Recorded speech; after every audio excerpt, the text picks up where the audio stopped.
தௌஹீது ஜமாத்து ஹவாரிஜுகள் இப்படியான ஒரு விமர்சனத்தை எல்லா இடத்துலையும் முன் வச்சுக்கிட்டு இருப்பாங்க. சரி, ஹவாரிஜுகள்னா என்னன்னு சொல்லுப்பா, அதை சொல்ல மாட்டான். ஹவாரிஜுகள் வழி தவறிய கூட்டம் அப்படிப்பா. அப்ப ஹவாரிஜுகள்னு சும்மா ஒரு பிலிம் காட்டிக்கிட்டு ஏதோ ஹவாரிஜுகள் அரபு வார்த்தையில சொன்ன உடனே மக்கள் எல்லாம் பயங்கரமா நினைச்சிடுவாங்கன்னு நினைச்சுக்கிட்டு இப்படி பரப்பிக்கிட்டு இருக்கிறாங்க. அதை தெளிவுபடுத்துவதற்காக தான் இந்த தலைப்பு எடுக்கப்பட்டுச்சு. அப்ப ஹவாரிஜுகளுடைய கொள்கைகள் ஒன்னொன்றையும் பாருங்க. ஆட்சியாளர்களுக்கு எதிராக கிளர்ச்சி செஞ்சு ஆயுதம் ஏந்தி போராடணும்னு ஹவாரிஜுகள் சொன்னாங்க. தௌஹீத் ஜமாத் அந்த கொள்கையில் இருக்குதா? இல்ல.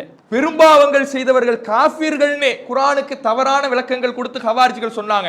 தௌஹீத் ஜமாத் அந்த கொள்கையில் இருக்குதா? இல்ல. ஷஃபாத் இல்லை, ஷஃபாத் கிடையாதுன்னு ஹவாரிஜுகள் சொன்னாங்க. தௌஹீத் ஜமாத் அந்த கொள்கையில் இருக்குதா? இல்ல. அல்லாஹ்வுடைய உருவம் விஷயத்துல, அல்லாஹ்வுடைய சிஃபத்துகள் தன்மைகள் விஷயத்துல பல மாற்று விளக்கங்களை கொடுத்தாங்க. தௌஹீத் ஜமாத் அந்த கொள்கையில் இருக்குதா? இல்ல. அப்போ எந்தெந்த ஹவாரிஜுகளுடைய அடிப்படை கொள்கைகளாக சொல்லப்படுதோ அதுல எதுவுமே தௌஹீத் ஜமாத் இல்ல.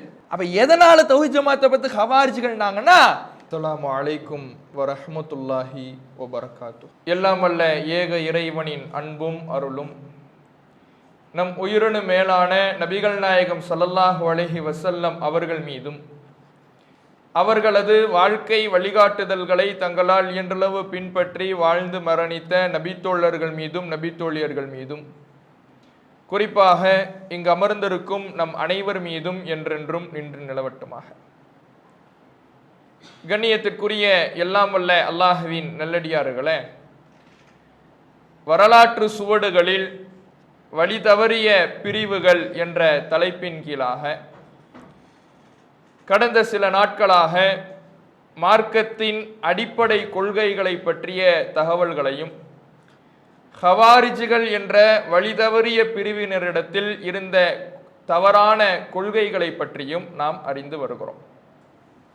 அந்த வகையில் நேற்றைய தினம் குர்ஆனுடைய வசனங்களை வைத்து நாம் ஒரு முடிவை எடுப்பதாக இருந்தால் என்னென்ன அடிப்படைகளை எல்லாம் கவனிக்க வேண்டும், வழிகேட்டிற்கு செல்பவர்கள், தவறான முடிவை நோக்கி செல்பவர்கள் குர்ஆனிலிருந்து ஒரு முடிவை எடுக்கும் பொழுது சில அடிப்படைகள் தெரியாத காரணத்தினால் தவறான முடிவுகளுக்கும் வழிகெட்ட கொள்கைக்கும் சென்று விடுகிறார்கள்.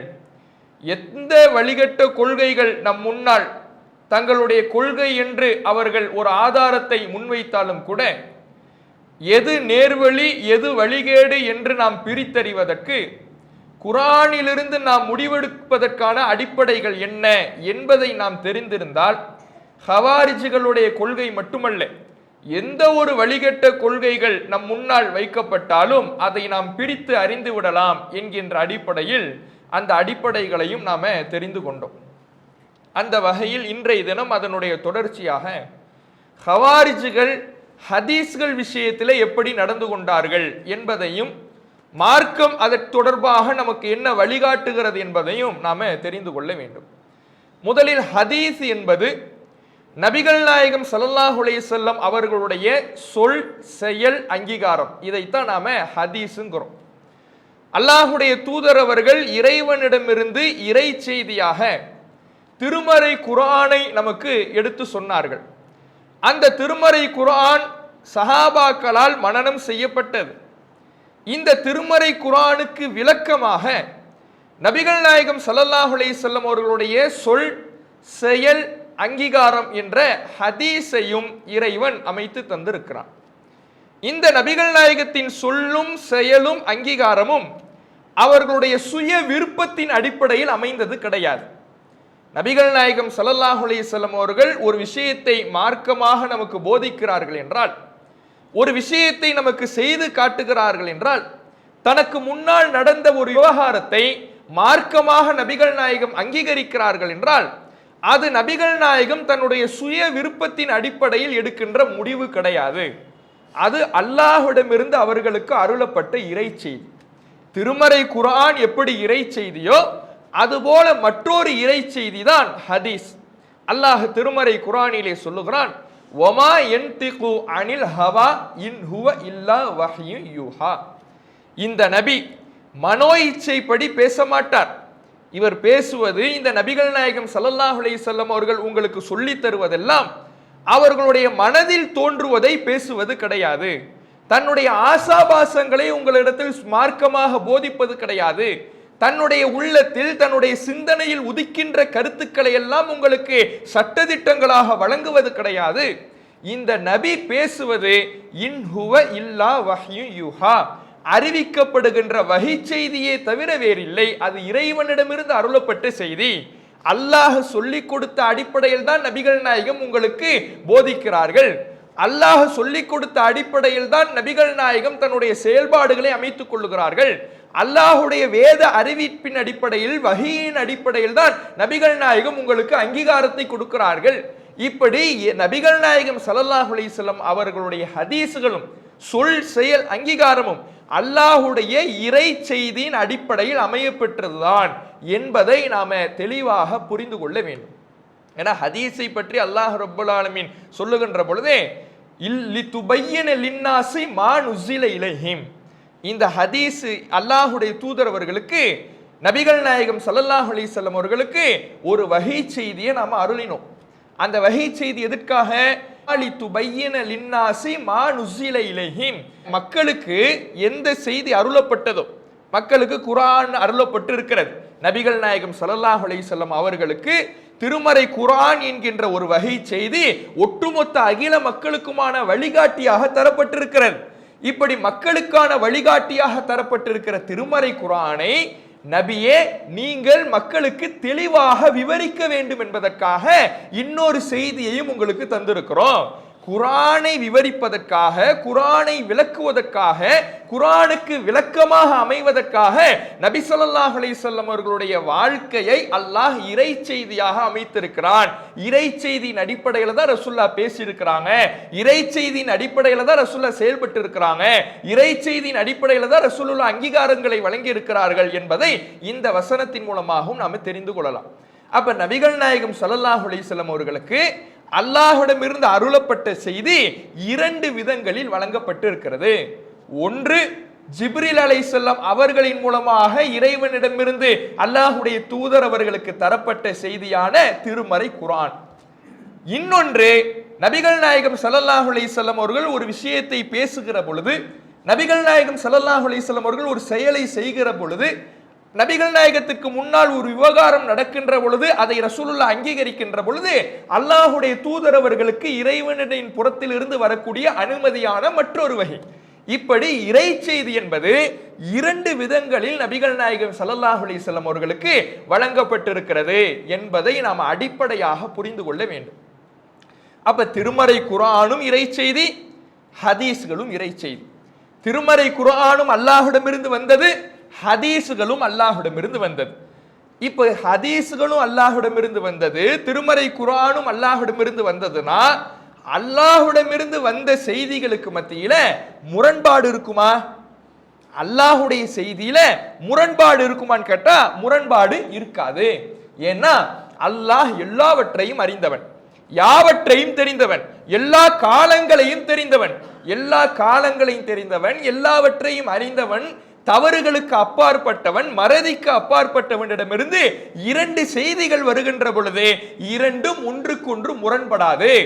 அல்லாஹுடைய செய்தி என்பதற்கான அடையாளமே முரண்பாடுகளுக்கு அப்பாற்பட்டதாக இருப்பதுதான் அது இறைவனுடைய செய்தி என்பதற்கான அடையாளமே என்பதையெல்லாம் நாம இதற்கு முன்னால் பேசிய அந்த பகுதிகளிலேயே அதற்கான ஆதாரங்களை நாம் என்ன செஞ்சிருந்தோம், சொல்லியிருந்தோம். அப்ப அல்லாஹுடைய செய்தி என்றால் முரண்பாடு வராது. இப்ப குர்ஆனு வஹி செய்தின்னு நாம புரிந்து கொண்டோம், ஹதீஸ்களும் வஹி செய்தின்னு புரிந்து கொண்டோம். இந்த இரண்டும் நமக்கு எப்படி கிடைக்கப்பட்டிருக்குதுங்கிறதையும் நம்ம தெரிஞ்சுக்கணும். நம்மளை எப்படி அடைந்து இருக்குது. இப்ப குர்ஆன் நபிகள் நாயகம் ஸல்லல்லாஹு அலைஹி வஸல்லம் அவர்களுக்கு ஜிப்ரீல் அலைஹிஸ்ஸலாம் அவர்கள் மூலமாக குர்ஆன் வழங்கப்பட்டது. ரசூலுல்லாஹ்வுக்கு ஜிப்ரீல் அலைஹிஸ்ஸலாம் அவங்க 23 ஆண்டு காலத்துல கொஞ்சம் கொஞ்சமாக சிறிது சிறிதாக ஜிப்ரீல் அலைஹிஸ்ஸலாம் திருமறை குர்ஆனுடைய வசனங்களை சொல்லி கொடுப்பாங்க. நபிகள் நாயகம் ஸல்லல்லாஹு அலைஹி வஸல்லம் அவர்கள் அந்த குர்ஆனுடைய வசனங்களை மனனம் செய்வதற்கு சிரமம் கொள்ள தேவையில்லை, கஷ்டப்பட தேவையில்லை. அது ரசூலுல்லாஹ்வுடைய உள்ளத்துல பதிந்து விடும். நபிகள் நாயகம் ஸல்லல்லாஹு அலைஹி வஸல்லம் அவர்களுடைய உள்ளத்தில் பதிந்த பிறகு அல்லாஹ்வுடைய தூதர் அவர்கள் அந்த திருமறை குர்ஆனுடைய வசனங்களை சஹாபாக்களுக்கு சொல்லிக் கொடுப்பாங்க. சஹாபாக்கள் நபிகள் நாயகத்திடத்தில் கேட்டு அதை மனனம் செய்து கொள்வார்கள். இது ரசூலுல்லாஹ் செய்த ஒரு ஏற்பாடு. ரசூலுல்லாஹ்வுக்கு ஒரு வசனம் வந்த உடனே, ஒரு அத்தியாயம் வந்த உடனே, குர்ஆனுடைய ஒரு பகுதி வந்த உடனே அதை நபிகள் நாயகம் ஸல்லல்லாஹு அலைஹி வஸல்லம் அவர்கள் தன்னுடைய உள்ளத்தில் இருக்கக்கூடிய இறைவனுடைய வார்த்தைகளை சஹாபாக்களுக்கு சொல்லிக் கொடுப்பாங்க. அதை சஹாபாக்கள் மனனம் செய்து கொள்வார்கள். இன்னொரு ஏற்பாடை ரசூலுல்லாஹ் செஞ்சாங்க. நபிகள் நாயகம் ஸல்லல்லாஹு அலைஹி வஸல்லம் அவர்களுக்கு எழுத படிக்க தெரியாது என்பதனால குர்ஆனுடைய வசனங்கள் அருளப்படுகின்ற பொழுது அவ்வப்போது எழுத்தர்களை அழைத்து அல்லாஹ்வுடைய தூதரவர்கள் குர்ஆனுடைய வசனங்களை எழுதியும் வைத்திருக்கிறார்கள். குர்ஆனுடைய வசனங்கள் அருளப்படும் பொழுது, ஒரு அத்தியாயம் அருளப்படும் பொழுது எழுத்தர்களை அழைத்து நபிகள் நாயகம் ஸல்லல்லாஹு அலைஹி வஸல்லம் அவர்கள் அதை எழுதியும் வைத்திருக்கிறார்கள் என்பதையும் நம்மால் ஹதீஸ்கள்ல பார்க்க முடிகிறது. அப்ப குர்ஆன் ரசூலுல்லாஹுக்கு அருளப்பட்ட இறைவனுடைய வார்த்தைகள் நபித்தோழர்களுக்கு எடுத்து சொல்லப்பட்டு நபித்தோழர்கள் மனப்பாடம் பண்றாங்க. சில நபித்தோழர்கள் சிலதை எழுதியும் வைக்கிறாங்க. இப்படி நிறைய நபித்தோழர்கள் மனனம் செய்தவர்கள் ரசூலுல்லாஹ்வுடைய காலத்திலே உருவாகிறாங்க. அதற்கு பிந்தைய காலத்துல அதைவிட அதிகமாக திருமறை குர்ஆனை மனனம் செய்தவர்கள் உருவாகிறார்கள். இப்படி ஒவ்வொரு காலகட்டத்திலேயும் திருமறை குர்ஆன் என்பது பல லட்சக்கணக்கான மக்களால் மனனம் செய்யப்பட்டு நம்ம காலம் வரை குர்ஆன் கடத்தி வரப்பட்டிருக்கிறது. அது தொன்று தொட்டு நம்மிடத்திலே கொண்டு வரப்பட்டிருக்கிறது என்பதை, குர்ஆன் வந்த பாதையை நாம சரியாக புரிந்து கொள்ள வேண்டும்.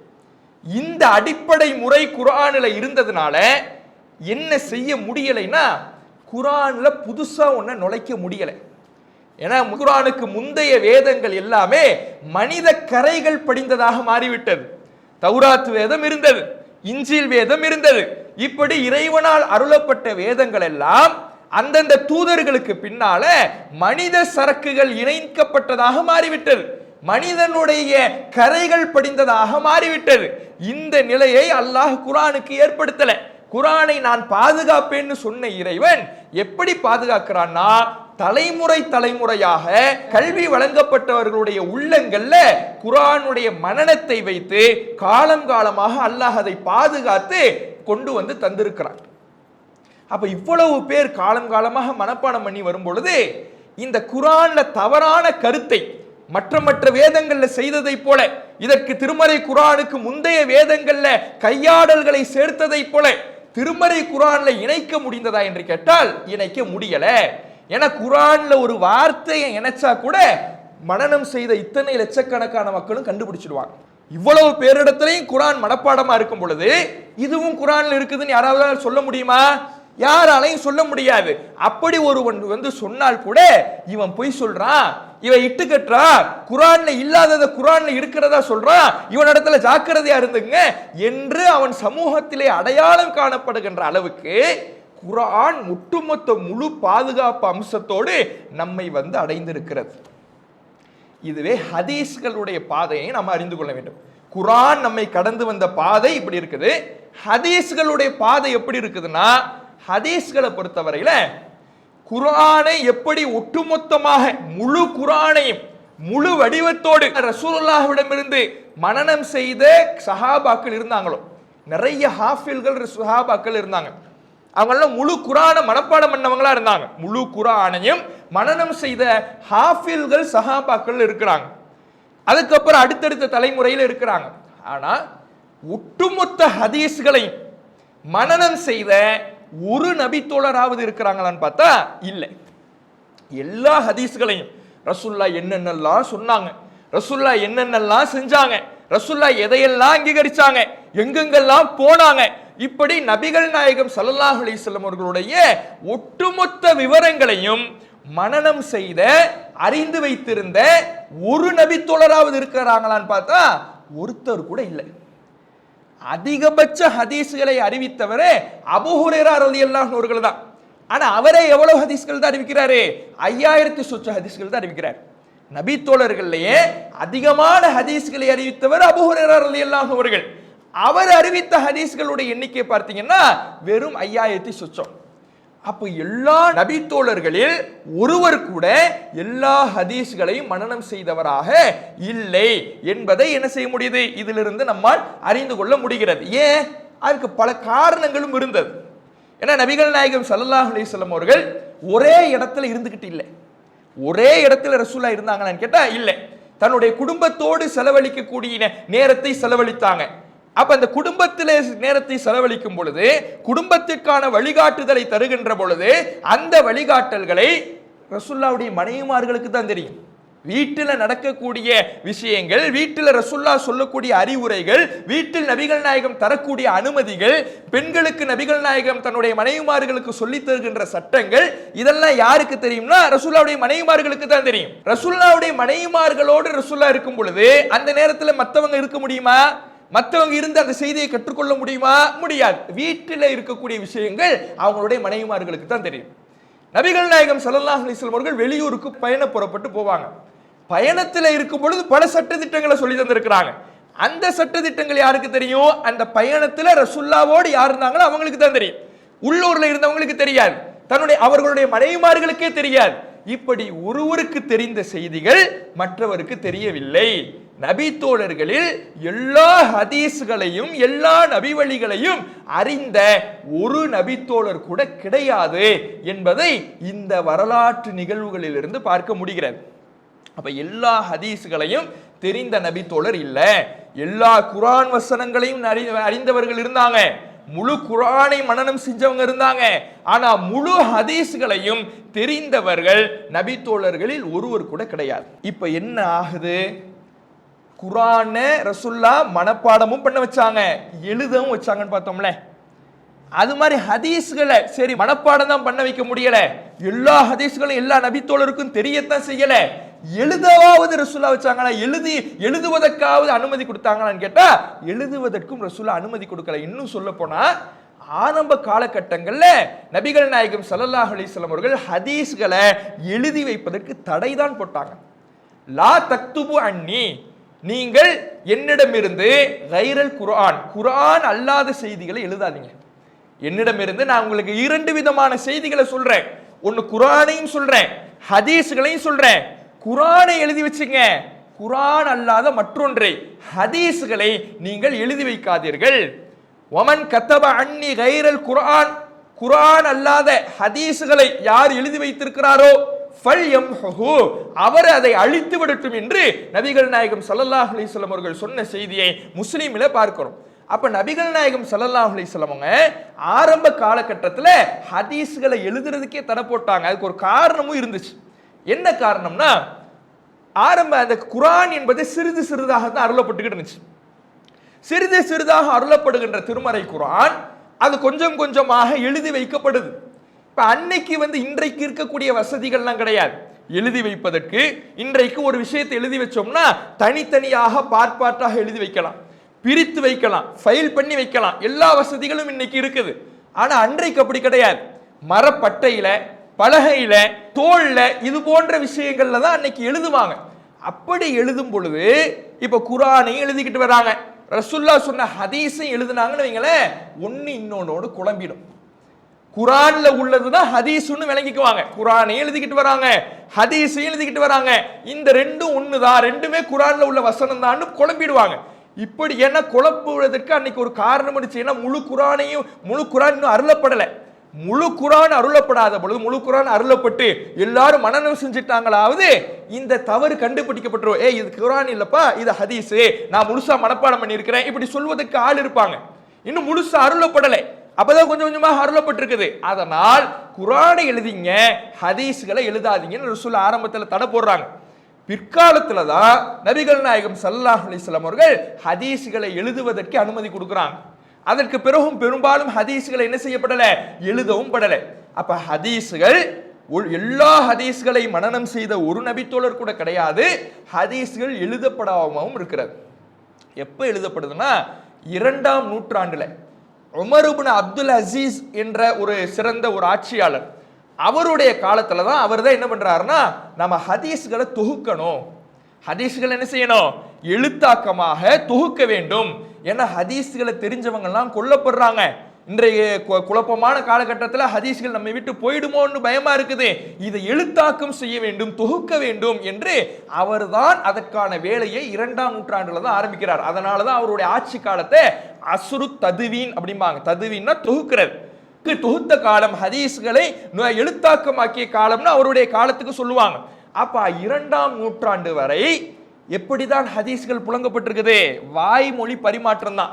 எனக்கு தெரிஞ்சதை உங்களுக்கு சொல்லுவேன், உங்களுக்கு தெரிஞ்சதை எனக்கு சொல்லுவீங்க, அவருக்கு தெரிஞ்சதை இவருக்கு சொல்லுவாரு, இவருக்கு தெரிஞ்சதை அவருக்கு சொல்லுவாரு. எல்லாரும் எல்லா ஹதீஸ்களையும் தெரியாதவர்களாகத்தான் அவரவர்களுக்கு என்ன தெரிகிறதோ அதை அடுத்தவர்களுக்கு வாய்மொழி பரிமாற்றம் தான் செஞ்சுக்கிட்டு இருந்தாங்க. இப்போ விஷயத்துக்கு வருவோம். குர்ஆன் கடந்து வந்த பாதையும் பார்த்தோம், ஹதீஸ்கள் கடந்து வந்த பாதையும் பார்த்தோம். இப்ப குர்ஆன் கடந்து வந்த பாதையை பார்க்கின்ற பொழுது அதுல ஒரு தவறான கருத்தை நுழைப்பதற்கு வாய்ப்பு இருந்துச்சா? வாய்ப்பே இல்லை. ஏன்னா எல்லா முழு குர்ஆனையும் மனனம் செஞ்ச பேர் அத்தனை பேர் இருக்கிறாங்க. அவ்வளவு பேர் இருக்கும் பொழுது இஸ்லாத்தை களங்கப்படுத்த வேண்டும் என்று நினைப்பவர்கள், தவறான நோக்கத்தில் இருப்பவர்கள், அல்லது மனித பலவீனத்தினால மறக்கக்கூடியவர்கள் கூட தவறான செய்திகளை குர்ஆன்ல பேரால சொல்லிட முடியுமா? இட்டு கட்டிட முடியுமா? இது குர்ஆன்ல உள்ள வசனம், இது குர்ஆன்ல உள்ள அத்தியாயம் என்று குர்ஆனில் இல்லாததை சொல்லிவிட முடியுமா? ஒரு வசனத்தை மறந்துட்டு தப்பா புரிஞ்சுக்கிட்டு வார்த்தையை மாற்றி விளங்கிக்கிட்டு இதுவும் குர்ஆன்ல உள்ளதுதான் யாராவது ஒரு மனித பலவீனத்திலேயாவது தவறான தகவல்களை நுழைச்சிட முடியுமா? நுழைக்க முடியாது. ஏன்? இவ்வளவு பேர் முழு குர்ஆனை மனப்பாடம் பண்ணி இருக்கும் பொழுது யாராவது ஒருவர் இப்படி தவறான கருத்தை நுழைக்க முற்படும் பொழுது கூட அது கண்டுபிடிக்கப்பட்டுடும். இது குர்ஆன் இல்லப்பா, நீ ஏதோ தப்பா விளங்கி இருக்கிற சுட்டி காட்டப்படும். இவன் ஆள் சரியில்லை, பொய் சொல்ல பார்க்கிறான், இட்டுக்கட்ட பார்க்கிறான், குர்ஆன்ல இல்லாத கருத்தை குர்ஆன் நுழைக்க பார்க்கிறான், இதெல்லாம் குர்ஆன் இல்ல. நாம ஹாஃபில்கள் இவ்வளவு பேர் இருக்கிறோம், இவ்வளவு பேர் முழு குர்ஆனை மனப்பாடம் பண்ணி இருக்கிறோம், இவன் ஏதோ ஒரு கெட்ட நோக்கத்துல வந்திருக்கிறான், ஆள்கிட்ட ஜாக்கிரதையா இருந்துங்க, இப்படி அடையாளம் காணப்பட்டுடும். இந்த முறை குர்ஆனுக்கு இருந்துச்சு. இப்ப குர்ஆன்ல தவறான செய்திகள் நுழைக்க முடியல. இப்ப ஹதீஸ்களுக்கு வாங்க. ஹதீஸ்கள் கடந்து வந்த பாதையும் பார்த்தோம். அதுல தான் என்ன செய்ய ஆரம்பிக்கிறாங்க? இந்த நாம பார்த்தோம் குழப்பமான காலகட்டங்கள்ல எல்லாம் பார்த்தோம். அதற்கு பிறகு நபிகள் நாயகம் ஸல்லல்லாஹு அலைஹி வஸல்லம் அவர்களின் பெயரால் பல பொய்யான தவறான செய்திகளை எல்லாம் நுழைக்க ஆரம்பிக்கிறாங்க. எப்படி நுழைக்க ஆரம்பிக்கிறாங்க? ஒவ்வொரு கொள்கை உடையவர்களும் தங்களுக்கு சாதகமாக ரசூலுல்லாஹ் சொன்ன மாதிரி இட்டு கட்டிடுவாங்க. இப்போ உதாரணத்துக்கு ஷியா கொள்கை உள்ளவங்களா அலி ரலியல்லாஹு அன்ஹு அவர்களைத்தான் அல்லாஹுடைய தூதர் அவர்கள் அடுத்த ஆட்சியாளராக நியமித்ததை போல ஒரு செய்தியை ரசூலுல்லாஹ் சொன்னதாக இட்டுக்கட்டி ஹதீஸ்கள்னு அறிவிக்க ஆரம்பிப்பாங்க. ஹதீஸ்கள் பேர்ல ரசூலுல்லாஹ் சொன்னாங்கன்னு ஷியா கொள்கையுடையவர்கள் தங்களுக்கு சாதகமாக ஹதீஸ்களை இட்டுக்கட்டுவாங்க. ஒரு வியாபாரி இருப்பார், தன்னுடைய வியாபாரத்துக்கு தக்கவாறு ஹதீஸ்களை இட்டுக்கட்டுவார். வியாபாரி தன்னுடைய வியாபாரம் நல்லா நடக்கணும், தன்னுடைய வியாபாரத்தை பெருக்கிறதுக்காக ரசூலுல்லாஹ் பேரை இட்டுக்கட்டுறாரு. மன்னர்கள் அன்னைக்கு இருந்தாங்கல்ல, அந்த மன்னர்கள் இடத்துல நல்ல பேரை பெறணுங்கிறதுக்காக இட்டுக்கட்டினாங்க. மன்னர் இடத்துல நல்ல பேரை பெறதுக்காக இட்டுக்கட்டுறதா என்ன? ரசூலுல்லாஹ் உங்களை பத்தி தான் முன்னறிவிப்பு செஞ்சாங்கிறது. ஏதாவது ஒரு மன்னன்ட்ட போய் காசுக்காக ரசூலுல்லாஹ் உங்களை பத்தி தான் முன்னறிவிப்பு செஞ்சாங்கன்னு இவரா இட்டுக்கட்டுறது. இப்படி இட்டுக்கட்டப்பட்ட செய்திகளை நபிகள் நாயகத்தின் பெயரால் நுழைக்க ஆரம்பிச்சாங்க. இஸ்லாத்தை களங்கப்படுத்துவதற்காக பல கருத்துக்களை நுழைச்சாங்க, பல தவறான செய்திகள் நுழைச்சாங்க. இப்படி இஸ்லாத்தில் இல்லாத செய்திகளை, நபிகள் நாயகம் சொல்லாத செய்திகளை, நபிகள் நாயகம் செய்யாத செய்திகளை, நபிகள் நாயகம் அங்கீகரிக்காத செய்திகளை நபிகள் நாயகத்தின் பெயரால் நுழைக்க ஆரம்பிக்கிறாங்க. இது மட்டும் திட்டமிட்டு இப்படி பொய் சொல்லுகின்ற நிகழ்வுகளும் நடக்குது. மறதியினால, மனுஷன் பலவீனம் தானே, மனுஷனுக்கு மறதி இல்லைன்னு சொல்ல முடியாது, மறதி இருக்கும். எவ்வளவு நம்பகமான மனிதனா இருந்தாலும், எவ்வளவு அறிவாற்றல் நிறைந்த மனிதனாக இருந்தாலும் மறதிங்கிறது வரும், தவறுதலாக விட்டு விடுகின்ற சூழல் வரும். இது மாதிரி சில பேர் தெரியாமலும் தப்பா விளங்கிக்கிட்டு, தப்பா புரிஞ்சுக்கிட்டு, தவறுதலாக கேட்டுக்கிட்டு ரசூலுல்லாஹ் அப்படி சொன்னாங்கன்னு சில கருத்தை சொல்லுவாங்க. ஒரு வார்த்தையை மாத்தி போட்டுடுவாங்க, ஹதீஸ் கருத்தை மாறிடும். ரசூலுல்லாஹ் சொன்ன வார்த்தையில ஒரு வார்த்தையை மாத்தி போட்டுருவாங்க, இருக்குங்கிற இடத்துல இல்லைன்றுவாங்க, இல்லைங்கிற இடத்துல இருக்குன்றுவாங்க. ஒட்டுமொத்த ஹதீஸுடைய கருத்தையை மாத்திடும். இப்படி திட்டமிட்டு பல தவறான கருத்துக்கள் ஹதீஸ்களின் பெயரால் நுழைக்கப்படுகிறது. மனித பலவீனத்தினாலும் பல தவறான கருத்துக்கள் ஹதீஸ்களோடு ரசூலுல்லாஹ் சொல்லாத தகவல்கள் இணைந்து விடுகிறது. அப்ப இதை பிரித்து பார்க்கணும். எப்படி பிரித்து பார்க்கிறது? குர்ஆன் மாதிரி ஒட்டுமொத்த ஹதீஸ்களையும் மனனம் செய்த நபித்தோழர்கள் இருந்தாங்கன்னா, மக்கள் இருந்தாங்கன்னா, தவறான செய்திகள் நுழைக்கப்படும் பொழுது ஆள் பொய் சொல்றா அல்லது ஆள் மறந்துட்டாரு, நாம எல்லாரும் முழு குரானை மனப்பாடம் பண்ணி இருக்கிறோம், அந்த முழு குரான்ல இவர் சொல்லுகிற தகவல் இல்லைன்னு நாம என்ன செஞ்சிடலாம், அந்த செய்தியை மறுத்து விடலாம், அந்த செய்தியை நிராகரித்து விடலாம். இது ரசூலுல்லாஹ்வுக்கு சம்பந்தம் இல்லை, இது குரான் இல்லை என்று விட்டு விடலாம். ஹதீஸ்கள் அப்படியான நிலை இருக்குதா? முழு ஹதீஸ்களையும் ஒட்டுமொத்த நபிகள் நாயகத்தினுடைய வார்த்தைகளையும் நபிகள் நாயகத்தினுடைய செயல்பாடுகளையும் அங்கீகாரங்களையும் மனனம் செய்த நபி தோழர்கள் இருக்கிறாங்களா? இல்ல. தாபீன்கள் இருக்கிறாங்களா? இல்ல. சஹாபாக்களே இல்லைன்னா தாபீன்கள் இருப்பாங்களா? இல்ல. இப்படி ஒட்டுமொத்த ஹதீஸ்களையும் மனனம் செய்த ஒரு ஆள் கூட இல்லாத காரணத்தினாலதான் இப்படி தவறான செய்திகள் நுழைக்கிறாங்க. இதை கண்டுபிடிக்க முடியுமா? நீ கேட்காம இருந்திருக்கலாம், இவரா உன்னை சொல்லிட்டு இவரா உன்னை பரப்பிட்டு என்ன சொல்லலாம், நீ கேட்காம இருந்திருக்கலாம்பா, ரசூல்லா அந்த இடத்துல இருந்தாங்கன்னு சஹாபாக்கள் சொன்னாங்களே, அந்த இடத்துல ரசூல்லா சொல்லியிருக்கலாம். இப்படி ரசூலுல்லாஹோட சம்பந்தப்படுத்தி நபித்தோழர்களோடு சம்பந்தப்படுத்தி பின்னால் வந்தவர்கள் பல தவறான செய்திகளை ரசூலுல்லாஹின் பெயரால் நுழைக்க ஆரம்பிச்சாங்க.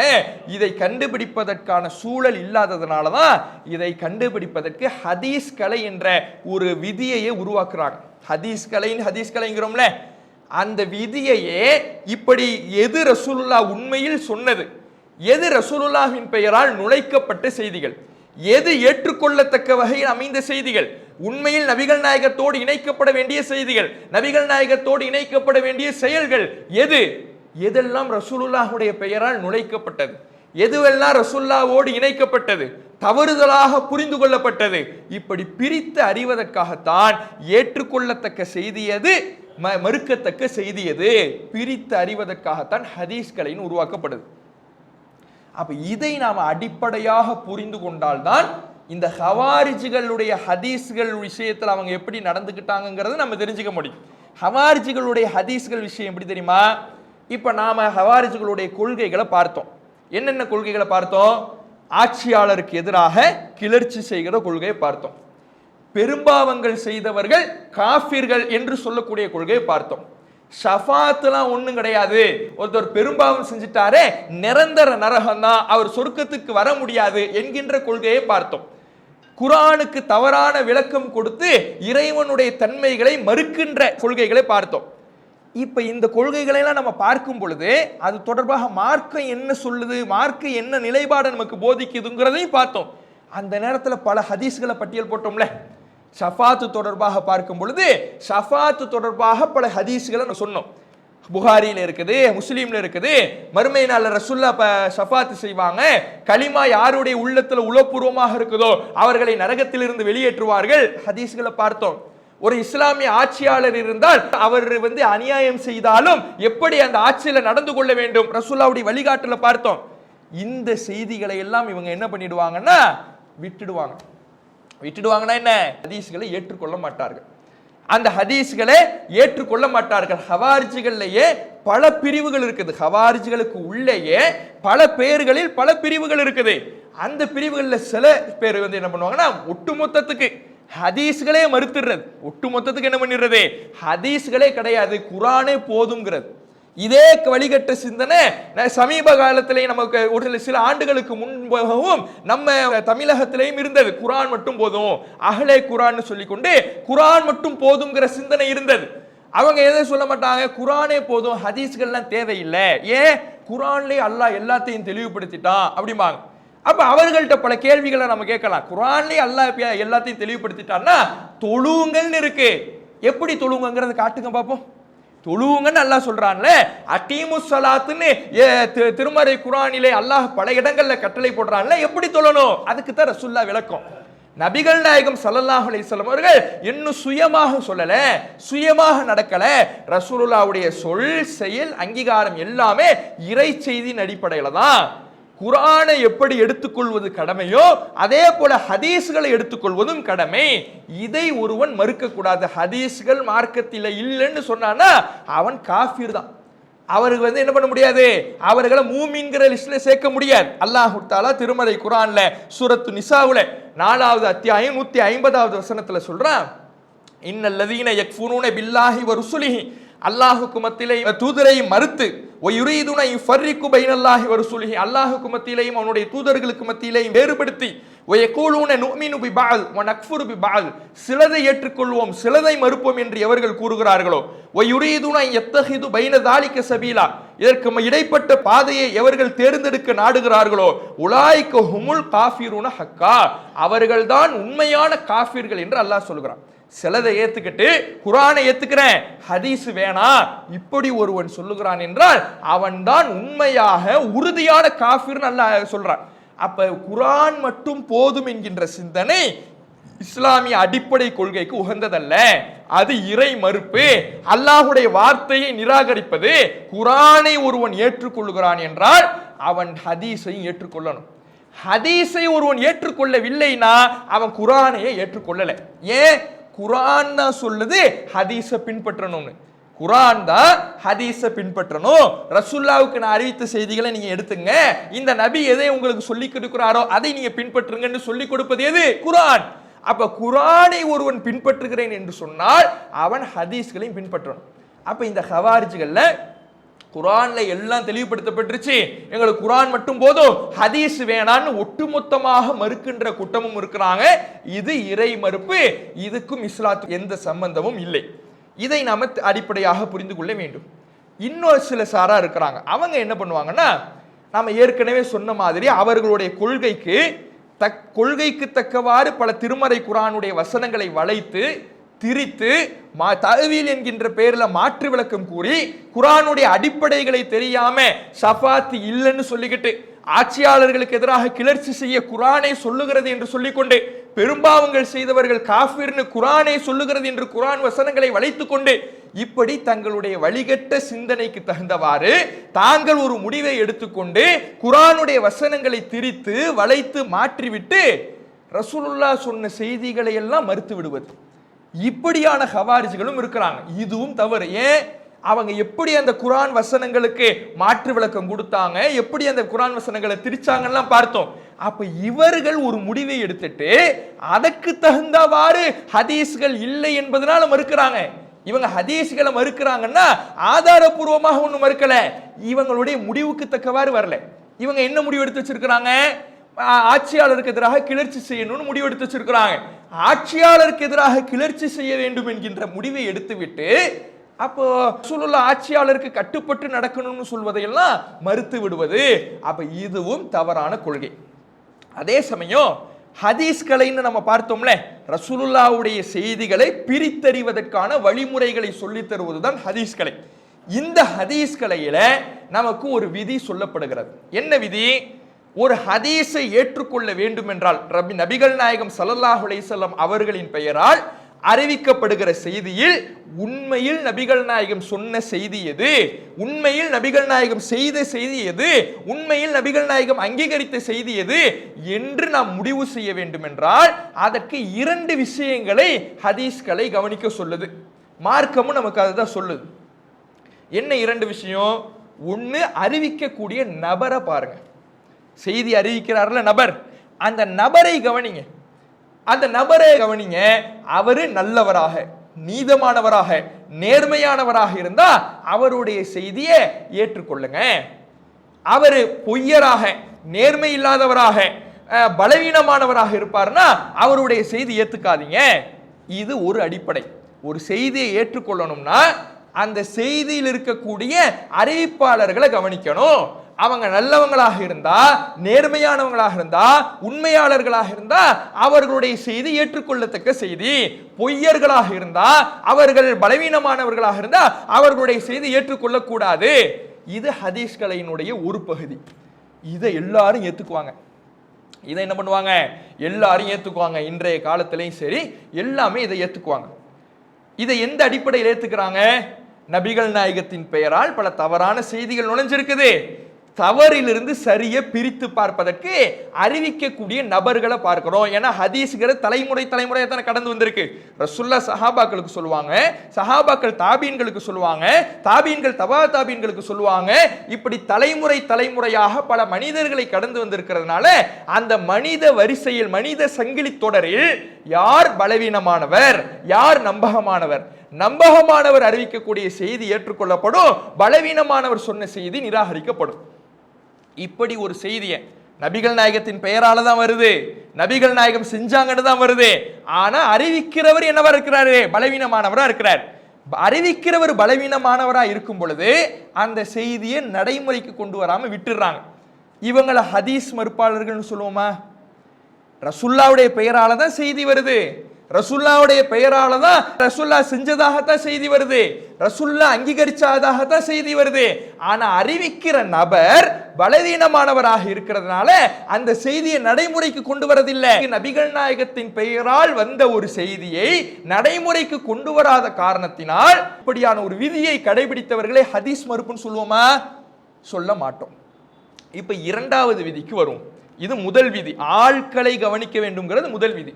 இரண்டாவது விதி என்னன்னா, நபிகள் நாயகத்தின் பெயரால் அறிவிக்கப்படுகின்ற செய்தியினுடைய கருத்தையும் கவனிக்கணும். ஆளை பார்த்தா மட்டும் போதாது, எதையும் கவனிக்கணும், கருத்தையும் கவனிக்கணும். ஏன்? ஒரு நம்பகமானவராக இருந்தாலும் கூட அவரிடத்திலேயும் சில நேரங்களில் தவறுகள் ஏற்படலாம். சில நேரங்களில் நம்பகமானவராக இருந்தால் கூட அவரிடத்திலேயும் ஹதீஸ்களினுடைய அடிப்படை விதியாகவே என்ன சொல்லுவாங்கன்னா, கது யஹிமு சிகா, நம்பகமானவர் கூட சில நேரங்களில் தவறாக அறிவிக்கலாம். ஆளை பார்த்தோம்னா நம்பகமானவர் என்றால் சொல்லப்படும். அவருடைய காலத்தில் வாழ்ந்தவங்க அவர் நம்பகமானவர் தான், அவர் உண்மையானவர் தான், அவர் நல்லவர் தான், இப்படிதான் சொல்லியிருப்பாங்க. என்ன நம்பகமானவர்களாக இருந்தாலும் மனுஷன் தானே, மனிதர் என்கின்ற பொழுது அவரிடத்திலையும் தவறான தகவல்கள் வரலாம் என்கின்ற அடிப்படையில் நம்பகமானவர்களும் சில நேரத்தில் தவறாக அறிவிக்கலாம். அதனால ஆளை மட்டும் பார்க்காதீங்க, கருத்தையும் பாருங்க. ரசுல்லாவுடைய பெயரால என்ன கருத்தை சொல்றாங்க அதையும் கவனிங்க என்று நமக்கு ஹதீஸ்களை சொல்லுது. ஹதீஸ்களை மட்டும் சொல்லலை, ரசுல்லாவே நமக்கு சொல்லித்தராங்க. அகமதிலே பதிவு செய்யப்பட்ட செய்தி, அகமது கிதாபுல 16058வது செய்தியாக பதிவு செய்யப்பட்டிருக்குது. ரசூல்லா சொல்றாங்க, இதா சமிஅத்துமுல் ஹதீஸ அன்னி, என் பெயரால் ஒரு செய்தியை நீங்கள் கேள்விப்படுகிறீர்கள்.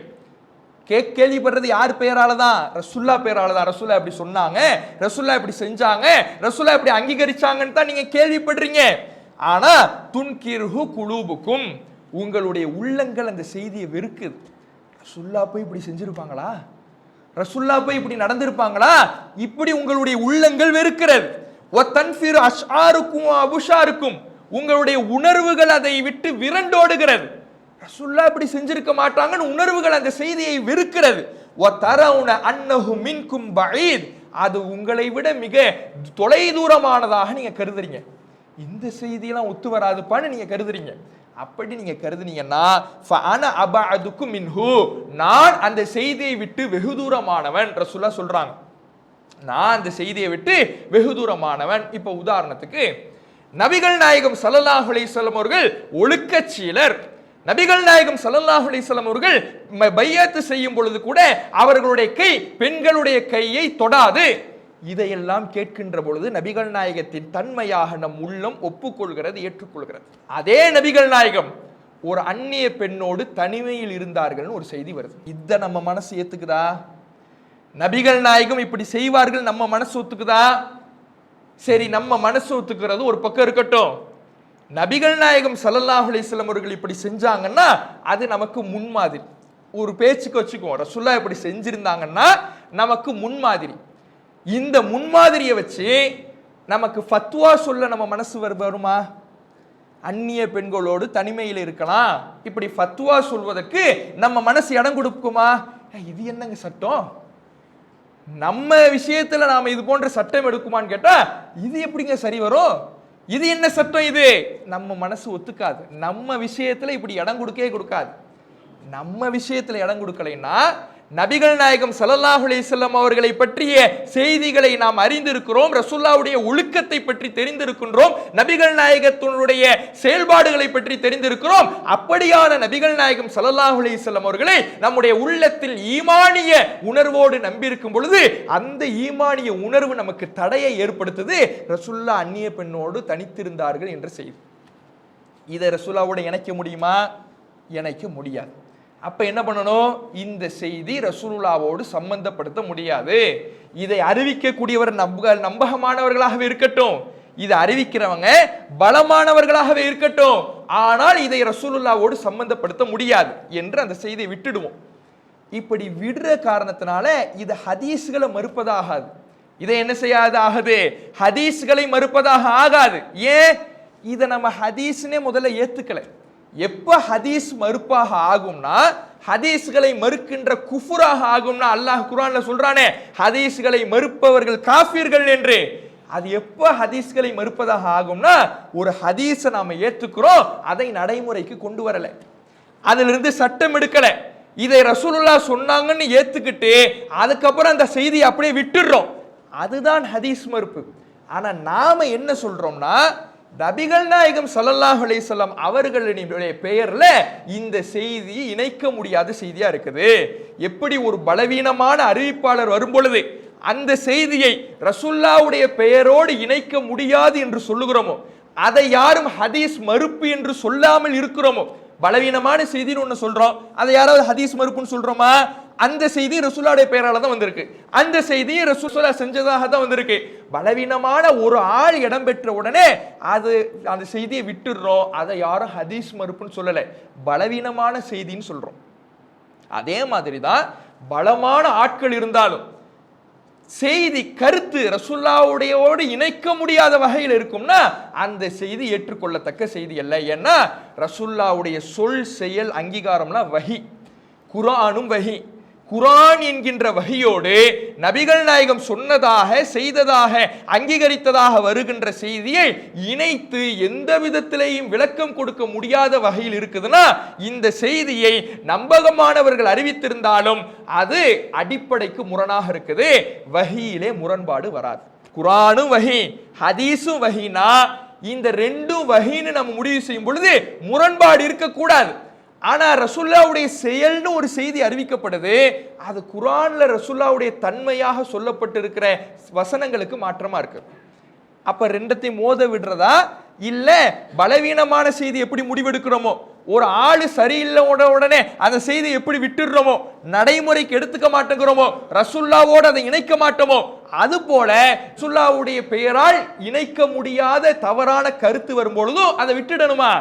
அதை விட்டு விடுவதற்கு தான் ரசூலுல்லாஹ் சொல்றாங்க, ஃபஅன அபஅதுக்கும் மின்ஹு, நான் அந்த செய்தியை விட்டு வெகு தூரமானவர். இப்படி ஒரு செய்தி உங்கள்கிட்ட வருது, உங்க ஈமான் ஒத்துக்கல, இதை எப்படி ரசூலுல்லாஹ்வோடு இணைக்கிறதுன்னு தோணுதுன்னா அந்த செய்தியை நான் சொல்லியிருக்கவே மாட்டேங்கிறாங்க ரசூலுல்லாஹ், அதை விட்டு நான் தூரமானவன். நான் தூரமானவன் என்ன அர்த்தம்? எனக்கு அந்த செய்திக்கு சம்பந்தம் இல்லை, என் பேரால தான் வந்திருக்கும், நான் செஞ்சதா தான் சொல்லுவான். ஆனா ஓ ஈமான் என்னோடு அந்த செய்தியை இணைப்பதற்கு இடம் கொடுக்கலைன்னா எனக்கு அந்த செய்திக்கு சம்பந்தம் இல்லைன்னு முடிவெடுத்துக்கோ. அல்லாஹ்வுடைய தூதர் அவர்கள் வழிகாட்டுறாங்க. இதைத்தான் ஹதீஸ்களையும் சொல்லித்தருது. அப்ப ஹவாரிஜிகளுடைய ஹதீஸ் மறுப்பு எப்படின்னா, அது மனோ இச்சைக்கு தகுந்தவாறு குர்ஆனுடைய வசனங்களை வளைத்து திரித்து தவறான முடிவுகளை எடுத்து அதற்கு தக்கவாறு தங்களுடைய கொள்கைக்கு தக்கவாறு ஹதீஸ்கள் இல்லைன்னு மறுத்தாங்க, அது ஹதீஸ் மறுப்பு. ஆனா நாமளும் சில செய்திகளை இது ஹதீஸ் இல்லைன்னு சொல்றோம், ஆனா அது ஹதீஸ் மறுப்பு கிடையாது. இந்த ஹதீஸை நபிகள் நாயகத்தோடு இணைக்க முடியாது, இந்த ஹதீஸை நபிகள் நாயகத்தோடு நபிகள் நாயகம் செய்தார்கள் என்று ஒப்புக்கொள்ள முடியாது. ஏன்னா நபிகள் நாயகம் வஹியைத்தான் பேசினார்கள், வஹியைத்தான் செய்தார்கள், வஹியைத்தான் அங்கீகரித்தார்கள். அப்போ ரசூலுல்லாஹ்வுடைய சொல் செயல் அங்கீகாரம் குர்ஆனோடு முரண்படுகின்ற வகையில் அமைந்தது என்றால் அதை நபிகள் நாயகத்தோடு இணைக்க கூடாது என்பதை நாம் என்ன செய்யணும்? அடிப்படையாக கவனத்தில் கொள்ள வேண்டும். இன்னொன்று, ஒரு விதி இருக்கிறது என்றால் குர்ஆனுக்கு முரணாக, இஸ்லாத்தின் அடிப்படைக்கு முரணாக நபிகள் நாயகத்தின் பெயரால் ஒரு செய்தி பரப்பப்படும் பொழுது அந்த செய்தியை நம்பகமானவர்கள் அறிவித்திருந்தாலும் அந்த செய்தியினுடைய கருத்தை கவனித்து அந்த செய்தியை நடைமுறைக்கு கொண்டு வரக்கூடாது என்பது ஒரு விதி. இந்த விதி இருக்கின்ற பொழுது அதை சரியாக பயன்படுத்துபவர்களும் இருப்பார்கள், தவறாக பயன்படுத்துபவர்களும் இருப்பார்கள். ஒரு கூட்டம் இந்த அடிப்படையை தவறாக பயன்படுத்துகிறது என்பதற்காகவே அந்த விதியே இல்லைன்னு ஆயிடாது. உதாரணத்துக்கு ஹவாரிஜிகள் வழி தவறிய பிரிவினர்னு சொல்றோம். ஹவாரிஜிகள் வழி தவறிய பிரிவினர்கிறனால அவர்கள்ட்ட இருக்கக்கூடிய எந்த தன்மையும் நம்மள்ட்ட இருக்கவே கூடாதுங்கிறது கிடையாது. அவங்க தொழுகிறாங்க, ஹவாரிஜிகள் தொழுகிறாங்க. அது எப்படி தொழுவாங்க? அவர்களுடைய வரலாறை பார்க்கும் பொழுது பார்த்தோம், அவர்களுடைய தொழுகையோடு நம்முடைய தொழுகை ஒப்பிட்ட ஒண்ணுமே இல்லைன்னு தோன்ற அளவுக்கு அவர்களுடைய தொழுகை அளப்பெரியதாக இருக்கும். அவ்வளவு தொழுகையில் ஈடுபாடோடு தொழுகிறாங்க. ஹவாரிஜிகள் தொழுறாங்க, ஹவாரிஜிகள் வந்து ஈடுபாடா தொழுகையில் இருக்கிறாங்க, யாரும் தொழாதீங்க, இப்படி சொல்ல முடியுமா? இப்படி சொல்வது அறிவுடைமையாக மார்க்கமாக ஆகுமா? அப்ப எது ஆதாரத்தை வைத்துத்தான் முடிவெடுக்க வேண்டுமே தவிர ஒரு கூட்டத்திடத்தில் ஒரு தன்மை இருக்கிறது என்பதற்காகவே அதுவே தவறு என்பதற்கு அடையாளமாக ஆகிவிடாது. அதை ஒரு விதியை சரியாக பயன்படுத்துபவர்களும் இருப்பார்கள், தவறாக பயன்படுத்துபவர்களும் இருப்பார்கள். அதை ஆதாரத்தை வைத்துத்தான் முடிவு செய்ய வேண்டுமே தவிர ஒரு கூட்டத்திடத்தில் இந்த தன்மை இருக்கிறது என்பதற்காகவே அது தவறு என்று ஆகிவிடாது என்பதை நாம புரியணும். இப்போ இந்த தலைப்பு நாம எடுத்திருப்பதற்கு காரணமே இந்த ஒரு விஷயத்தையும் நாம பார்க்கலாம். ஏன்னா தௌஹீது ஜமாத்து ஹவாரிஜிகள் இப்படியான ஒரு விமர்சனத்தை எல்லா இடத்துலையும் முன் வச்சுக்கிட்டு இருப்பாங்க. ஹவாரிஜிகள் வழிதவறிய கூட்டம்னு. சரி, ஹவாரிஜிகள்னா என்னன்னு சொல்லுப்பா, அதை சொல்ல மாட்டான். ஹவாரிஜிகள் வழிதவறிய கூட்டம் அப்படிப்பா. அதனால தான் அப்போ ஹவாரிஜிகள்னு சும்மா ஒரு ஃபிலிம் காட்டிக்கிட்டு ஏதோ ஹவாரிஜிகள்னு அரபு வார்த்தையில் சொன்ன உடனே மக்கள்லாம் பயங்கரமாக நினச்சிடுவாங்கன்னு நினச்சிக்கிட்டு இப்படி பரப்பிக்கிட்டு இருக்கிறாங்க. அதை தெளிவுபடுத்துவதற்காக தான் இந்த தலைப்பு எடுக்கப்பட்டுச்சு. அப்போ ஹவாரிஜிகளுடைய கொள்கைகள் ஒன்னொன்றையும் பாருங்க. ஆட்சியாளர்களுக்கு எதிராக கிளர்ச்சி செஞ்சு ஆயுதம் ஏந்தி போராடணும்னு ஹவாரிஜிகள் சொன்னாங்க. தௌஹீத் ஜமாத் அந்த கொள்கையில் இருக்குதா? இல்லை. பெரும்பாவங்கள் செய்தவர்கள் காஃபிர்கள்னு குர்ஆனுக்கு தவறான விளக்கங்கள் கொடுத்து ஹவாரிஜிகள் சொன்னாங்க. தௌஹீத் ஜமாத் அந்த கொள்கையில் இருக்குதா? இல்லை. ஷஃபாத்து இல்லை, ஷஃபாத்து கிடையாதுன்னு ஹவாரிஜிகள் சொன்னாங்க. தௌஹீத் ஜமாத் அந்த கொள்கையில் இருக்குதா? இல்லை. அல்லாஹ்வுடைய உருவம் விஷயத்துல, அல்லாஹ்வுடைய சிஃபத்துகள் தன்மைகள் விஷயத்துல பல மாற்று விளக்கங்களை கொடுத்தாங்க. தௌஹீத் ஜமாத் அந்த கொள்கையில் இருக்குதா? இல்லை. அப்போ எந்தெந்த ஹவாரிஜிகளுடைய அடிப்படை கொள்கைகளாக சொல்லப்படுதோ அதுல எதுவுமே தௌஹீத் ஜமாத் இல்லை. அப்ப எதனால தௌஹீத் ஜமாத்தை பத்தி ஹவாரிஜிகள்னாங்கன்னா இவங்க ஹதீஸ்களை ஏத்துக்கிறது இல்லைன்னு ஒரு விமர்சனத்தை வச்சு. நாம ஹதீஸ்களை மறுக்கல, ஹதீஸ்களை இல்லைன்னு சொல்லல. ரசூலுல்லாவுடைய பெயரால ஒரு செய்தி வருகிறது, இதை ஹதீஸ் என்று ரசூலுல்லாவோடு இணைக்க முடியாது, அவ்வளவுதான். இதை ரொம்ப நுணுக்கமாக பார்க்கணும். என்னன்னா ஹதீஸ் மறுப்புன்னு பொதுவாக சொல்லிட்டு போயிடுவாங்க. ஹதீஸ் மறுப்பு, ஹதீஸ் மறுப்புன்னு. ஹதீஸ்களை மறுப்பது குஃபுர் தான், தெளிவாக சொல்றோம். ஹதீஸ்களை மறுப்பவர்கள் காஃபிர்கள் தான், தெளிவாக சொல்றோம். அப்ப ஹதீஸ்களை மறுப்பது குஃபுரு, காஃபிர்னா பலவீனமான செய்தின்னு கூட நீ சொல்லக்கூடாது. ஒரு செய்தியை, ஏன்னா அந்த செய்தி ரசூலுல்லாவுடைய பெயரால தான் அறிவிக்கப்பட்டிருக்கு, ரசூலுல்லா சொன்னாங்கன்னு தான் அறிவிக்கப்பட்டிருக்கு, ரசூலுல்லா செஞ்சாங்கன்னு தான் அறிவிக்கப்பட்டிருக்கு, ரசூலுல்லா அங்கீகரிச்சாங்கன்னு தான் அறிவிக்கப்பட்டிருக்கு. ரசூலுல்லா சொன்னாங்க, ரசூலுல்லா செஞ்சாங்க, ரசூலுல்லா அங்கீகரித்தாங்கன்னு அறிவிக்கப்பட்டிருக்கு. அறிவிக்கக்கூடிய நபர்கள்ல ஒருத்தர் பலவீனமானவர்னு வந்த உடனே அந்த செய்தியை நடைமுறைக்கு கொண்டு வரல, அதிலிருந்து சட்டம் எடுக்கிறது இல்ல, அதிலிருந்து ஃபத்வா கொடுக்கிறது இல்ல, அந்த மசாயில் சட்டங்களாக எடுத்துக்கிறது இல்ல. ஏன்? இதுல பலவீனமான அறிவிப்பு வர்றாருல, அதை எப்படி ரசூலுல்லாவோடு போய் நம்ம சேர்க்கிறது, அதை எப்படி ஹதீஸ் என்று ஏற்றுக்கொள்வது இப்படின்னு வியாக்கியானம் பேசுறோம்ல. இது எப்படி சரியோ அதே மாதிரி தான் அறிவிப்பாளர் தவறாக இருந்தால் அதை ஹதீஸ் என்று எப்படி ஏற்றுக்கொள்ள முடியவில்லையோ, கருத்து சரியில்லை என்றாலும் அதையும் ஹதீஸ் என்று ஒப்புக்கொள்ள முடியாது. ஹதீஸை மறுப்பது வேறு, ஹதீஸ் என்று ஒப்புக்கொள்வது வேறு. ஹதீஸ் என்று மறுப்பதுன்னா அது யாருங்கிறத இப்பயும் நாம சொல்லிடுறோம். ஹதீஸை மறுப்பதுன்னா என்ன தெரியுமா? இது சஹீஹான ஹதீஸ், இது ரசூலுல்லாஹ் சொன்னது, இது ரசூலுல்லாஹ் செஞ்சதுன்னு சொல்லிக்கிட்டு அதை வச்சு சட்டம் எடுக்கிறது கிடையாது, அதை வச்சு நடைமுறை கொண்டு வரது கிடையாது. அப்ப வியாக்கியானம் பேசுறது. சஹர்பாங்க ரசூலுல்லாஹ் சொல்லி இருக்கிறாங்கன்னு சொன்னா, ரசூலுல்லாஹ் சொன்னாங்க அன்னைக்கு அலாரம் இல்ல, இன்னைக்கு தான் அலாரம் இருக்குதுல்ல, நீ அலாரம் வச்சு எழுந்திருச்சுக்க, சஹர்பாங்கெல்லாம் சொல்லாதன்னு நம்மை பார்த்த ஹதீஸ் மறுப்பாளர்கள்னு சொல்லக்கூடிய கூட்டம் இப்படியான கொள்கையில் இருக்கிறாங்க. சஹர்பாங்க ரசூலுல்லாஹ் சொன்ன ஒரு சுன்னத்து, நபி வழி. அந்த நபி வழியை நடைமுறைப்படுத்த சொன்னா, ரசூலுல்லாஹ் காலத்துல அலாரம் இல்லப்பா, அதனால ரசூலுல்லாஹ் வந்து சஹர்பாங்க சொன்னாங்க, இன்னைக்கு தான் அலாரம் இருக்குல்ல, அலாரம் வச்சு எழுந்திருச்சுக்க, இது ஹதீஸ் மறுப்பு. ஏன்? ரசூலுல்லாஹ் சொன்னாங்க, சஹர்பாங்க சொல்வதற்கு ரசூலுல்லாஹ் வழிகாட்டினாங்க, ஆனா இன்னைக்கு அதெல்லாம் ஒத்து வராதுன்னு மறுக்கிறீல, இது ஹதீஸ் மறுப்பு. சஹர்பாங்குக்கு அலாரம் இருக்குன்னா 5 வேளை தொழுகைக்கு தான் அலாரம் இருக்கு. இன்னும் முன்னாடி காலத்திலேயாவது அலாரத்தை இவ்வளோ பெரிய குண்டா நம்ம தூக்கிட்டு போனோம், இன்னைக்கு கையிலேயே போன்லயே அலாரம் இருக்குது, போனே பாங்கு சொல்லி நினைவூட்டுது, அதை வச்சுக்கிட்டு பாங்கே நிப்பாட்டிடலாமா? அப்ப எப்படி ஒரு அறிவுபூர்வமாக பேசுறாங்களா? இல்லை. அப்ப ஹதீஸ் மறுப்புனா என்னன்னா, ரசூலுல்லாஹ் சொன்னாங்கன்னு ஏத்துக்கிட்டு இதை ரசூலுல்லாவோட அந்த செய்தியை இணைத்து விட்டு நடைமுறைக்கு கொண்டு வர மாட்டோம்னு மறுக்கிறது தான் ஹதீஸ் மறுப்பு. இப்போ ரசூலுல்லாஹ் அந்நிய பெண்ணோடு தனிச்சிருந்தாங்க அப்படிங்கிற மாதிரி ஒரு செய்தி வருது, இதை ரசூலுல்லாவோடு நம்ம இணைக்க மாட்டோங்கிறோம், இதை ஹதீஸ் என்று ஒப்புக்கொள்ள மாட்டோங்கிறோம். ஏன்னா ஹதீஸ் என்றால் அது மார்க்கம், அது வஹி.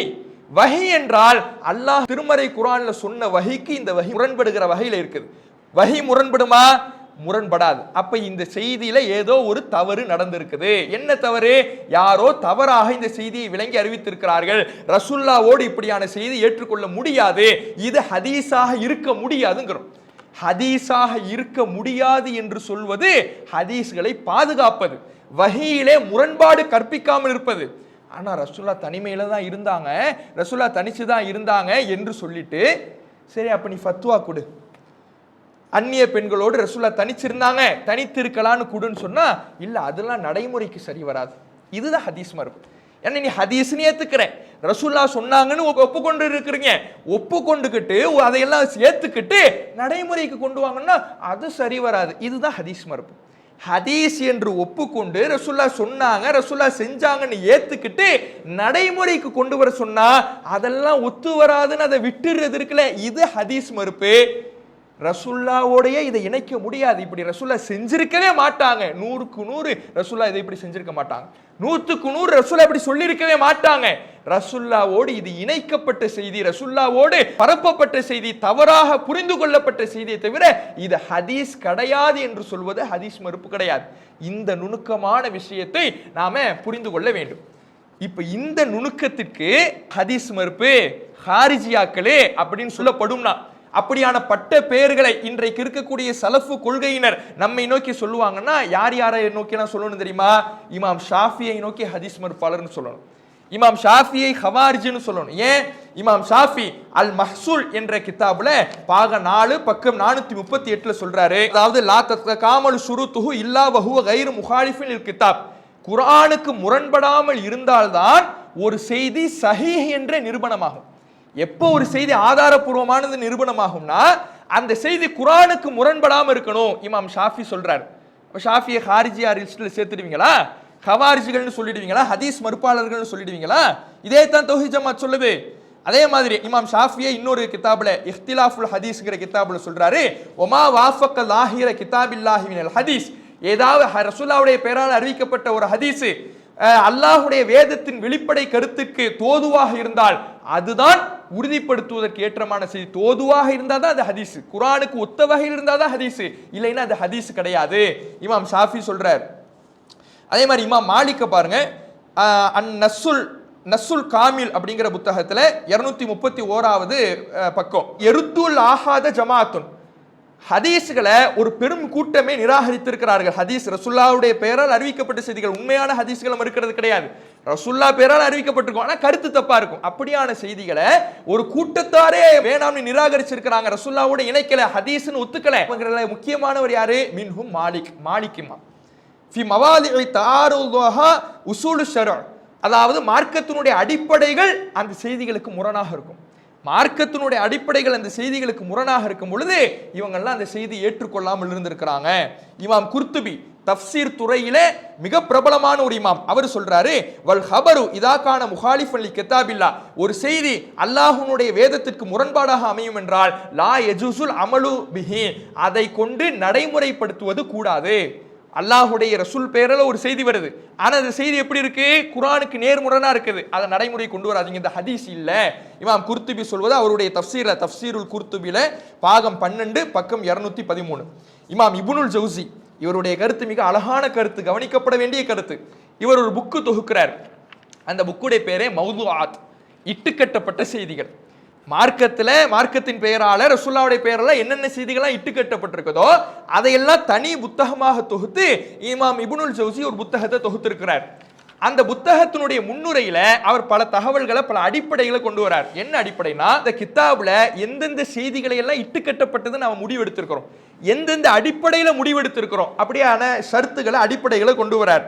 அதுல அவர் சொல்றாரு, அலா தரா, இப்னுல் ஜௌசி தன்னுடைய மௌதுஆத் என்ற புத்தகத்துல பாகம் 1 பக்கம் 106, அலா தரா, நீ பார்க்க வேண்டாமா, அன்னஹு லவ் இஜ்தமா ஹல்குன் மின ஸிகாத், நம்பகமானவர்களிலிருந்து ஒரு பெரும் கூட்டம், ஃபஅக்பரு அன்னல் ஜமல கத் தஹல ஃபி ஸம்மில் ஹியாத், ஊசி துவாரத்திலே ஒட்டகம் நுழைந்தது என்று நம்பகமானவர்களிலிருந்து ஒரு பெரும் கூட்டமே அறிவித்தாலும் லமா நஃபஅனா சிகத்துஹும் வலா அஸரத் ஃபி ஹபரிஹிம், அவர்களுடைய நம்பகத்தன்மை எந்த பயனையும் தராது. அவங்க அறிவிக்கிறவங்க நம்பகமானவங்களாவே இருக்கட்டும், ஆனா அவங்க என்ன அறிவிக்கிறாங்க? ஊசி துவாரத்துல ஒட்டகம் போனுச்சுன்னு அறிவிக்கிறாங்க. ஊசி துவாரத்துல ஒட்டகம் போகுமா? நூலு போறதுக்கே பெரும் கஷ்டம். நம்ம கண்ணை சுருக்கி சுருக்கி பார்க்கணும், என்ன நூலை போடுறது கஷ்டப்படணும். நூலு போறதே கஷ்டம், ஒட்டகம் போனுச்சுன்னு அறிவிக்கிறவங்களாம் நம்பகமானவங்க போய் சொல்லுவாங்களா? நம்பகமானவங்கள்ட்ட தவறு வருமா? அப்படி பார்க்கல. நம்பகமானவங்களா இருக்கட்டும், சாத்தியமே இல்லாத ஒன்று அறிவிக்கிறாங்கல்ல, அவங்க நம்பகமானவங்களா இருந்து அந்த நம்பகத்தன்மை இந்த செய்தியில எந்த பிரோஜனத்தையும் தராது. லிஅன்னஹும் அஹ்பரு பி முஸ்தஹில், என அவர்கள் அசாத்தியமான ஒரு விஷயத்தை அறிவித்திருக்கிறார்கள்.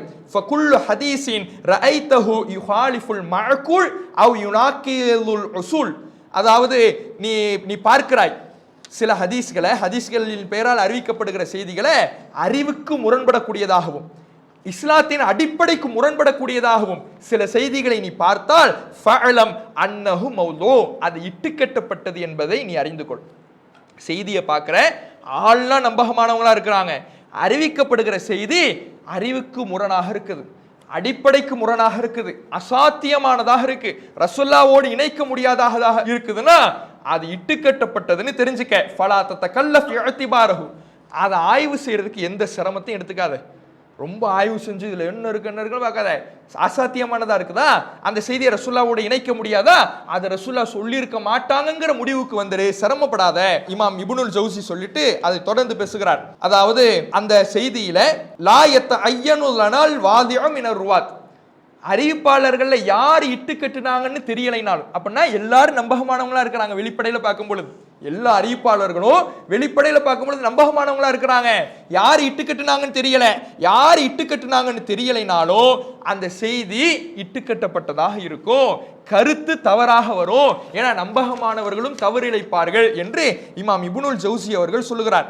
அதே மாதிரி இமாம் இஸ்மாயிலி அவர் தன்னுடைய முஸ்தஹ்ரஜ் சஹீஹுல் புகாரி அப்படிங்கிற கிதாப்ல இப்ராஹிம் அலைஹிஸ்ஸலாம் அவர்கள் தன்னுடைய தந்தைக்கு பாவ மன்னிப்பு கேட்டதாக மறுமை நாள்ல போய் தன்னுடைய தந்தைக்கு பாவ மன்னிப்பு கேட்டதாக வரக்கூடிய செய்தியை இமாம் இஸ்மாயிலி அவர்கள் மறுக்கிறார். தற்காலத்துல வாழ்ந்த இமாம் உசைமின் ஒரு 2000 வாக்குல தான் அவர் என்ன செய்யறாரு, வஃபாத் ஆகிறார். தற்கால இமாம்கள்ல மிகச்சிறந்த இமாம். அவர் ஒரு செய்தியை மறுக்கிறார். அவர் என்ன செய்தியை மறுக்கிறார்னா, நாம எல்லாரும் கேள்விப்பட்டிருப்போம், ரசூலுல்லாஹ்வுடைய காலத்துல தமீமுத்தாரி என்கின்ற ஒரு மனிதர் ரசூலுல்லாஹ்ட்ட வந்து நான் தஜ்ஜாலை பார்த்தங்கிறார். அந்த செய்தியை இமாம் உசைமின் மறுக்கிறார். என்ன சொல்லி மறுக்கிறார்னா, நபிகள் நாயகம் ஸல்லல்லாஹு அலைஹி வஸல்லம் அவங்க சொன்னாங்க, இன்றிலிருந்து 100 ஆண்டுகளுக்கு பிறகு இன்றைக்கு யார் உயிரோடு இருக்கிறாங்களோ அவங்கெல்லாம் 100 ஆண்டுக்கு பிறகு யாரும் இருக்க மாட்டாங்க. ரசூலுல்லாஹ் இந்த செய்தி எப்போ சொன்னாங்களோ அதிலிருந்து 100 ஆண்டு, ரசூலுல்லாஹ் சொல்லும் பொழுது ஒருத்தர் 1 வயசுல இருக்கிறார் அல்லது 2 வயசுல இருக்கிறார் அல்லது 20 வயசுல இருக்கிறாருன்னா அதுல இருந்து 100 ஆண்டுக்கு பிறகு அவங்க உயிரோடு இருப்பாங்களான்னா யாரும் இருக்க மாட்டாங்க அப்படின்னு நபிகள் நாயகம் ஸல்லல்லாஹு அலைஹி வஸல்லம் அவங்க சொன்னதாக புகாரி முஸ்லிம்ல பதிவு செய்யப்பட்டிருக்கு. அப்ப அந்த செய்தியை வைத்து, அந்த ஹதீஸை வைத்து, அப்ப ரசூலுல்லாஹ் சொன்னாங்க இன்றிலிருந்து 100 ஆண்டுக்கு பிறகு யாரும் உயிரோடு இருக்க மாட்டாங்கன்னு. அப்ப தஜ்ஜால் மறுமை நாள்ல வெளிப்படுவான்னு ரசூலுல்லாஹ் நமக்கு எச்சரிக்கை செஞ்சிருக்கிறாங்க. அப்படியான தஜ்ஜால் ரசூலுல்லாஹ்வுடைய காலத்திலிருந்து எப்படி இவ்வளவு நாள் உயிரோடு இருப்பான்? அப்ப உயிரோடு இருக்க மாட்டான். அப்ப தஜ்ஜால் என்பவன் ரசூலுல்லாஹ்வுடைய காலத்துல பார்க்கப்படவில்லை. தஜ்ஜால் மறுமை நாள்ல தான் வெளிப்படுவான். தமீமுத்தாரி பார்த்ததாக சொல்லுகிறாரே, அந்த செய்தி தவறான செய்தி. இன்னும் ஃபி திக்ரில் ஜஸ்ஸாஸா ஃபி நஃப்ஸி மின்ஹு ஷைஉன், அதாவது என்னுடைய உள்ளத்துல அந்த செய்தியில ஜஸ்ஸாசாங்கிற ஒரு பிராணியை பத்தி சொல்லப்படும். தலையிலிருந்து கால் வர ரோமங்களால் ஆன ஒரு பிராணி இருந்துச்சு, அந்த பிராணி தான் தஜ்ஜாலுக்கான வழியை எனக்கு காட்டுனுச்சு அப்படின்னு அந்த தமீமுத்தாரி அவங்க சொல்லுவாங்க. இந்த ஜஸ்ஸாசான ஏதோ ஒரு பிராணி வந்துச்சு, அதெல்லாம் பேசுனுச்சுன்னு வருத, அந்த செய்தி என் உள்ளம் ஏத்துக்கலையே. ஃபி திக்ரில் ஜஸ்ஸாஸா ஃபி நஃப்ஸி மின்ஹு ஷைஉன், அந்த ஜஸ்ஸாஸாவை பற்றி சொல்லுகின்ற செய்தி விஷயத்துல என்னுடைய உள்ளத்துல ஒரு நெருடல் இருக்குது இமாம் உசைமின் சொல்றார். அந்த செய்தி ஏத்துக்கல. அப்போ இந்த தற்கால இமாம் வரை இமாம் உசைமின் அவர்கள் மிகச்சிறந்த இமாம், அவர் உட்பட இந்த இது போன்ற ஆதாரபூர்வமான அறிவிப்பாளர்கள் இடம்பெற்ற செய்தியில நபிகள் நாயகத்தோடு இணைக்க முடியாத ஒரு கருத்து அறிவிக்கப்படும் என்றால் அது ஹதீஸ் இல்லை என்று நிராகரித்து இருக்கிறார்கள். அப்ப இந்த நிலைக்கு ஹவாரிஜிகளுடைய கொள்கைன்னு சொல்லப்படும் என்றால், இந்த கொள்கைக்கு ஹதீஸ் மறுப்பு என்று சொல்லப்படும் என்றால், இத்தனை இமாம்களை ஹதீஸ் மறுப்பாளர்கள்னு சலஃபிகள் சொல்லணும்.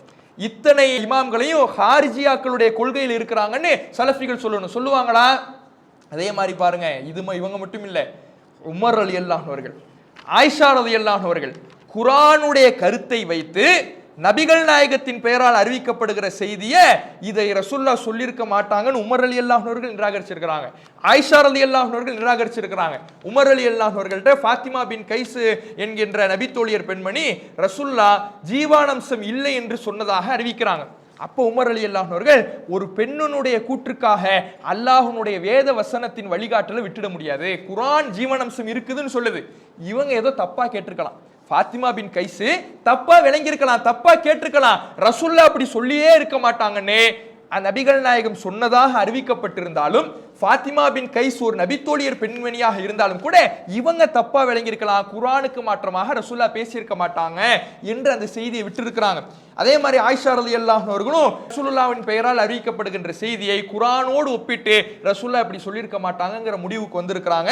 இதை பற்றி நாம விவரமாக தூதர் சொல் தூய குர்ஆனுக்கு முரண்படுமா என்கின்ற புத்தகத்தில் விவரமாகவும் என்ன செஞ்சிருக்கிறோம், பல அடிப்படையான விஷயங்களை கொண்டு எழுதியிருக்கிறோம். அப்ப நம்ம முடிவுக்கு வருவோம். நபிகள் நாயகம் ஸல்லல்லாஹு அலைஹி வஸல்லம் அவர்களின் பெயரால் அறிவிக்கப்படுகிற ஒரு செய்தி குர்ஆனுக்கும் இஸ்லாத்தின் அடிப்படைக்கும் முரண்பாடாக இருக்கும் என்றால் அதை நபிகள் நாயகம் சொல்லியிருக்க மாட்டார்கள் என்ற முடிவுக்கு வருவதுதான் நமக்கு குர்ஆன் ஹதீஸ் கற்றுத்தருகிற வழிமுறை. ஹதீஸ்களை கற்றுத்தருகிற வழிமுறை, பல நல்ல இமாம்கள் கற்றுத்தருகிற வழிமுறை. ஆனா இந்த சலஃபிகள் என்று சொல்லக்கூடியவர்கள் இத ஹவாரிஜிகளுடைய சிந்தனை என்று நம்மை ஹவாரிஜிகளோடு இணைப்பார்கள் என்றால் இத்தனை இமாம்களையும் இந்த நபித்தோழர்களையும் ஆயிஷா ரலியல்லாஹு அன்ஹா அவர்களையும் ஹவாரிஜிகள் ஹதீஸ் மறுப்பாளர்கள்னு சொல்லணும். அப்போ ஹவாரிஜிகள் என்பவர்கள் அவர்கள் வழிகட்ட பிரிவினர் தான். அவர்கள் வழி தவறிய பல கொள்கைகளை கொண்டவர்கள் தான்.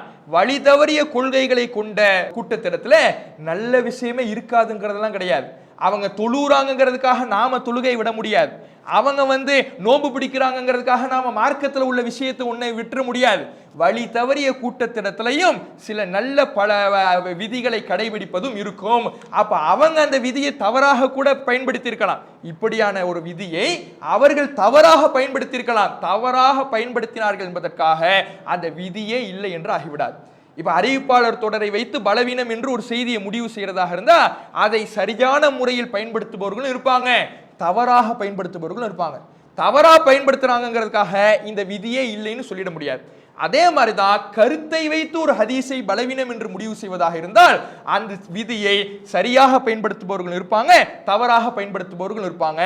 தவறாக ஒரு கூட்டம் பயன்படுத்துகிறது என்பதற்காக இந்த விதியே இல்லை என்றாகிவிடாது. இந்த விதியின் காரணத்தினால் நபிகள் நாயகம் பெயரால் அறிவிக்கப்படுகின்ற செய்திகளை நபிகள் நாயகத்தோடு இணைக்க முடியாது என்று சொல்லுகிறோம் என்றால் அது ஹதீஸ் மறுப்பு கிடையாது. ஹதீஸ் என்று ஏற்றுக்கொண்டு அது ரசூலுல்லாஹ் சொன்னாங்க செஞ்சாங்கன்னு ஏற்றுக்கொண்டு அதை நடைமுறைக்கு கொண்டு வராமல் இருப்பதுதான் ஹதீஸ் மறுப்பு. அதை நாம தெளிவாக புரிந்து கொள்ள வேண்டும். அப்ப இந்த கடந்த 8 தினங்களாக ஹவாரிஜிகளுடைய கொள்கைகளை பற்றி நாம் அறிந்திருக்கிறோம். அதில் அக்கீதா சார்ந்த பல விஷயங்களை தெரிந்திருக்கிறோம், பல அடிப்படைகளை நாம் தெரிந்திருக்கிறோம். அந்த அடிப்படைகளை நாம் அசை போட்டு கொண்டே இருந்தோம் என்றால் எத்தகைய வழிகட்ட கருத்துக்கள் நம்ம முன்னாடி கொண்டு நிறுத்தப்பட்டாலும் அதை பிரித்து அறிந்துவதற்கான ஒரு அடிப்படைகள் நம்மிடத்தில் இருக்குது.